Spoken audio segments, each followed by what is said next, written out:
Pajisja gjeotermale e zbuluar para 20 vjetësh nga Stefan Gesser, tash pronari i kompanisë Gesser, punon përmes instalimit të sondave nën tokë.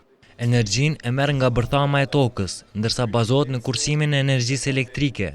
Nga 1 kW energji elektrike, me instalimin e këtij sistemi fitohen 4 deri në 6 watt energji termike, që mund të përdoren vetëm për ngrohje apo ftohje. Ky sistem energjie ka përparësi të shumta, duke filluar nga jetëzatësia e deri tek pastërtia e saj, tha Stefan Gesser, i cili ishte i pranishëm në prezantimin e këtij sistemi në sheshin 21. Unë kam zbuluar këtë pajisje para 20 vjetëve dhe që nga ajo kohë ne kemi instaluar këso pajisjesh në për të gjithë botën, më së shumti në Gjermani dhe në Austri. Ky sistem përdoret në për shtëpi familjare, por edhe për objekte shumë të mëdha. Një instalim e kemi bërë edhe në Kosovë, në një shkollë në Malishev që është duke funksionuar për mrekulli.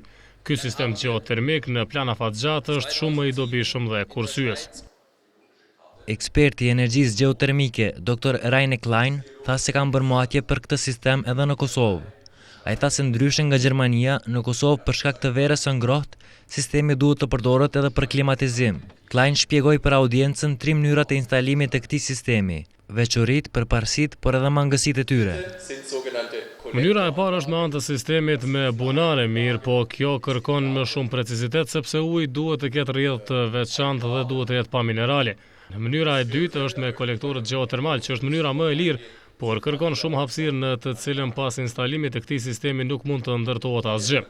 Por mënyra më e shpeshtë dhe më e mirë është me sondën gjeotermale që me anë të shpimit vendoset thellë nën tokë dhe mund të bëhet në secilin vend.